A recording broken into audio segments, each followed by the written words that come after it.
Welcome to the deep dive. Today, we're jumping right into something pretty cutting edge.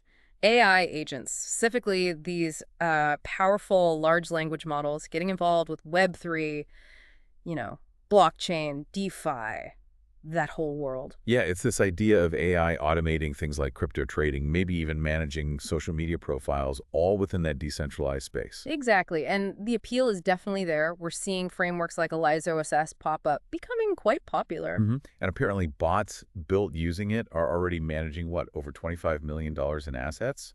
That's significant. It really is. And you see those examples on X, like the Mark Andreessen AI or Deacon Spartan AI agents Yeah. trying to mimic real people, making investment calls. Right, they're emulating personas, making decisions. There's clearly a lot of momentum building. But, whenever you mix powerful automation with finance, especially the kind of irreversible transactions you get on blockchains, the big question pops up. How secure is all this? Exactly. How safe are these AI agents when they're dealing with potentially huge sums of money? One mistake, one hack, and it's gone.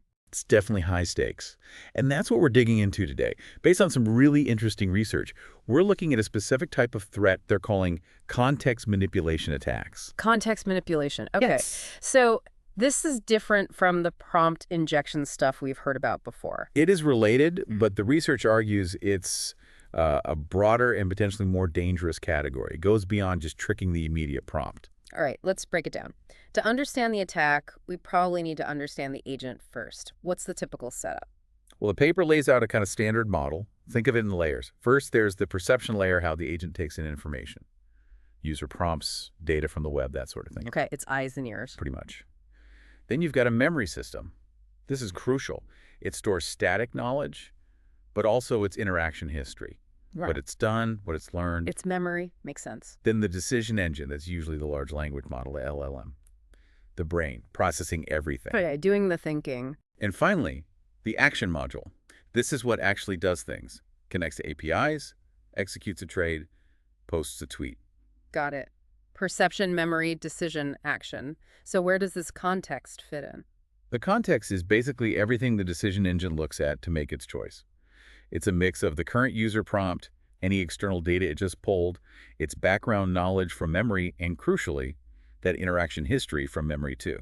Ah, okay. So it's the whole picture the AI is working with at that moment. Exactly. And context manipulation is where attackers try to sneak malicious stuff into that picture. How do they do that? What kind of stuff? They call it perturbation in the Yeah. paper, basically.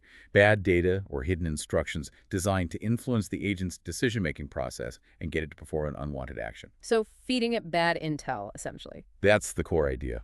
And they break it down into three main types. First is direct prompt injection, or CMDPI. This is the one people are maybe more familiar with. Right, hiding a command inside a seemingly normal request. Yep. Like telling it to do a task, but embedding. And also send 0.1 ETH to this address within the instruction. Okay, straightforward enough. What's next? Second is indirect prompt injection, CMIPI. This is sneakier. Instead of attacking the prompt directly, the attacker poisons the external data the agent uses. How does that work? Like tampering with a website it reads. Exactly. Or messing with an API response it gets, Yeah. or even data it pulls from the blockchain itself. Imagine an agent checking market sentiment from social media.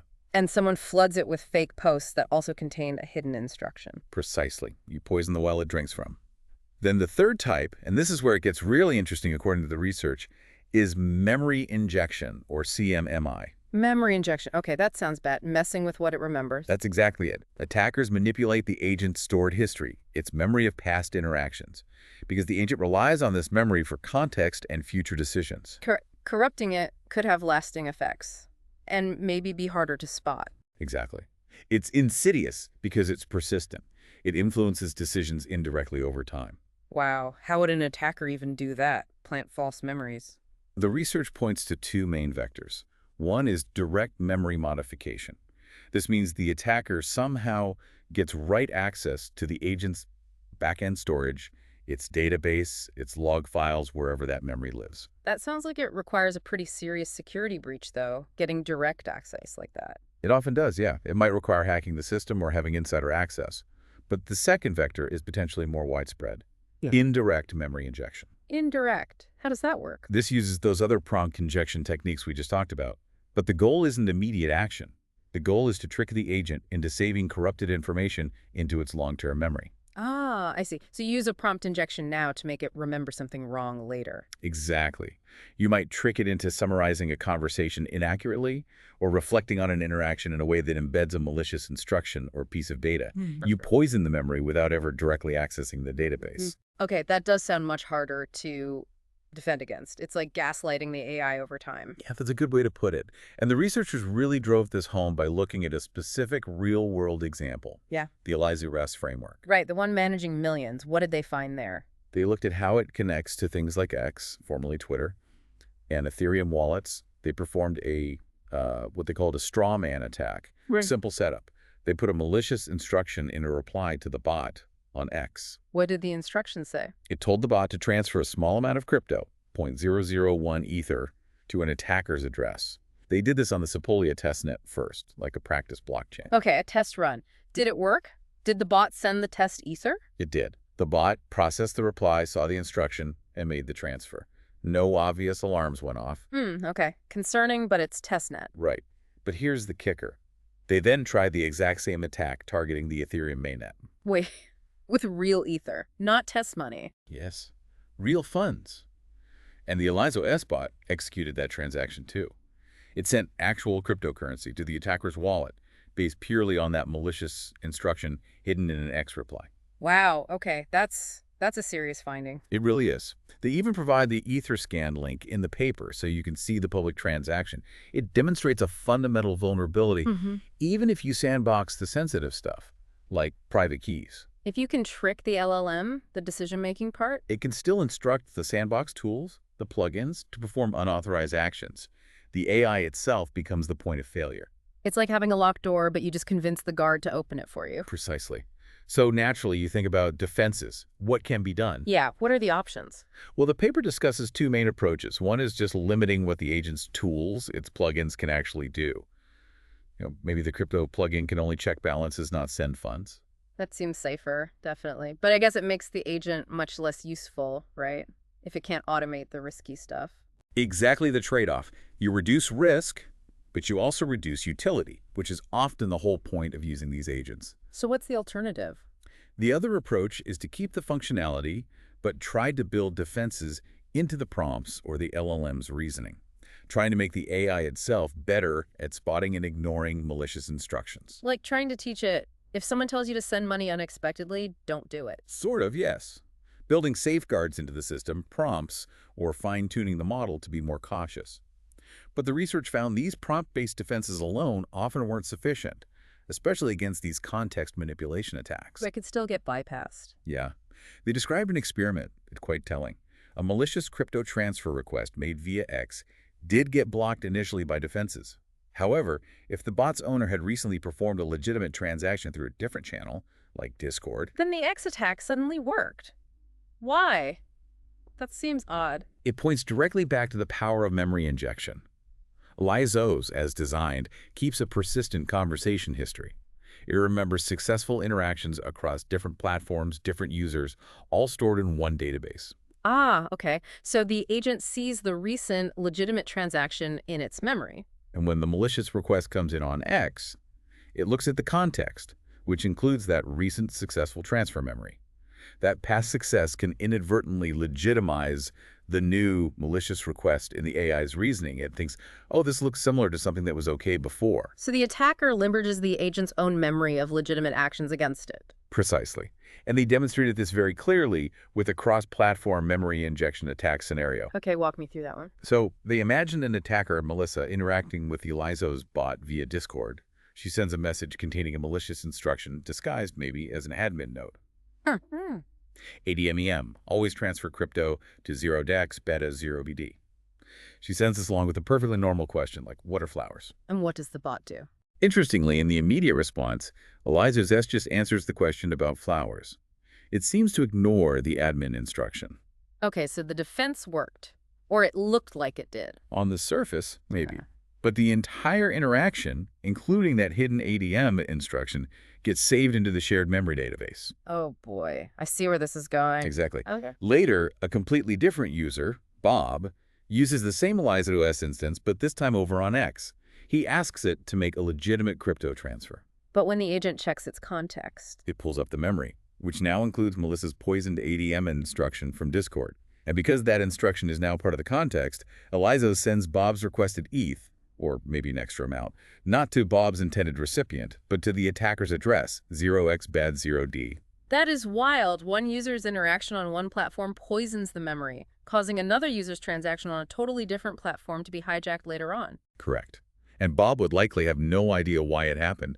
They even showed this working on the Sepolia testnet again, sending funds to the attacker's address due to this cross-platform memory poisoning. And you mentioned earlier, direct database tampering is another way. Yes, if an attacker can get that right access, they can directly inject malicious memories or instructions.